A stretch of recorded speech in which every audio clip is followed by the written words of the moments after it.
क्या एक मुट्ठी भर घी हंसते खेलते परिवार को उजाड़ सकता है। आज की कहानी मुंशी प्रेमचंद की वो अमर दास्तान है जो आज भी हर घर की सच्चाई है। बड़े घर की बेटी। तो चलिए सुनते हैं। बड़ी घर की बेटी। आनंदी एक बड़े जमींदार की बेटी थी।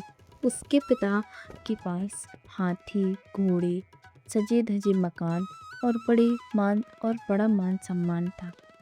जब आनंदी का विवाह एक साधारण परिवार के युवक श्रीकंठ सिंह से हुआ तो उसे अपने मायके के ठाट बाट छोड़कर एक सीधे साधे घर में आना पड़ा। श्रीकंठ बीए पास थे और दफ्तर में काम करते थे। वे पुरानी मर्यादाओं और संयुक्त परिवार के बड़े समर्थक थे। आनंदी ने बहुत जल्द खुद को इस नए माहौल में ढाल लिया। एक दिन श्रीकंठ घर पर नहीं थे। उनका छोटा भाई लाल बिहारी सिंह 2 चिड़ियाँ लेकर आया और आनंदी से उन्हें पकाने को कहा। रसोई में घी कम था। आनंदी ने वह सारा घी चिड़िया बनाने में इस्तेमाल कर दिया ताकि वे स्वादिष्ट बने। जब लाल बिहारी खाने बैठा तो उसने दाल में घी न पड़ा पाकर मुंह बनाया और चिल्लाकर पूछा, दाल में घी क्यों नहीं है? आनंदी ने शांति से जवाब दिया, घी सब मांस में पड़ गया। लाल बिहारी झुंझलाकर बोला, अभी परसों ही तो घी लाया था, इतनी जल्दी कैसे खत्म हो गया? आनंदी को अपने मायके की याद आ गई और उसने सहज स्वभाव से कह दिया, वहाँ तो इतना घी रोज नौकर चाकर खा जाते हैं। लाल बिहारी को यह बात बहुत चुभ गई। उसने आपा खो दिया और बोला, तुम्हारे मायके में जैसे घी की नदियाँ बहती हैं।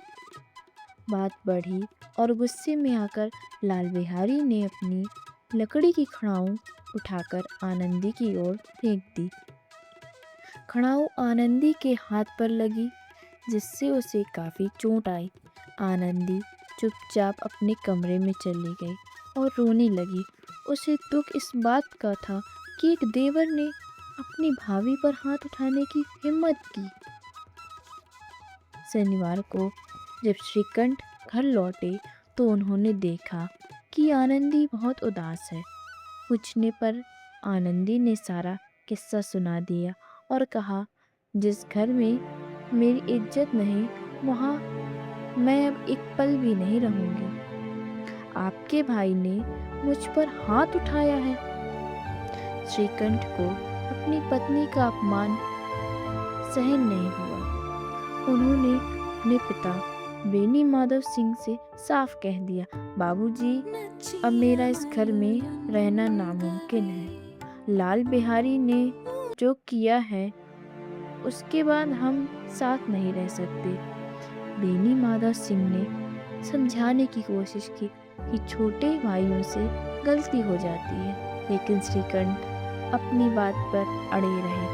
घर के बंटवारे की नौबत आ गई। गांव के लोग जिस परिवार की एकता से जलते थे अब मजे लेने लगे। लाल बिहारी बाहर खड़ा सब सुन रहा था। उससे अपनी गलती का गहरा एहसास हुआ। उसने देखा कि उसकी एक नादानी की वजह से उसके पूजनीय बड़े भाई घर छोड़ रहे हैं। वह रोता हुआ आनंदी के कमरे के पास गया और बाहर से ही बोला, भाभी, भैया मुझसे अलग हो रहे हैं। अब मैं इस घर में नहीं रहूँगा। मुझसे बड़ी भूल हुई, मुझे माफ़ कर देना। अब मैं जा रहा हूँ, शायद फिर कभी मुँह ना दिखाऊं। लाल बिहारी अपना सामान लेकर घर से निकलने लगा। उसकी आंखों में पछतावे के आंसू थे। आनंदी का गुस्सा अब शांत हो चुका था। वह स्वभाव से दयालु और बड़े घर की बेटी थी। जब उसने देखा कि उसका देवर सच में रो रहा है और घर छोड़कर जा रहा है तो उसका दिल पिघल गया। उसने श्रीकंठ से कहा, उसे रोकिए, वह बच्चा है, मैंने उसे माफ़ कर दिया है। श्रीकंठ पहले तो नहीं माने, लेकिन आनंदी ने जिद की। वह खुद बाहर आई और लाल बिहारी का हाथ पकड़ लिया। लाल बिहारी अपने भाई के पैरों पर गिर पड़ा और श्रीकंठ ने उसे गले लगा लिया। दोनों भाइयों को रोते देख सबकी आंखें भर आईं। मेनी माधव सिंह ने जब यह दृश्य देखा तो उनका सिर गर्व से ऊंचा हो गया। उन्होंने गदगद होकर कहा, बड़े घर की बेटियां ऐसी ही होती हैं, वे बिगड़ती हुई बात को बना लेती हैं। तब से गांव में यह मिसाल बन गई कि बहू हो तो आनंदी जैसी, जो टूटे हुए परिवार को फिर से जोड़ दे। ये कहानी सिखाती है कि क्षमा क्रोध से कहीं ज़्यादा ताकतवर होती है। एक समझदार इंसान ही घर को स्वर्ग बना सकता है।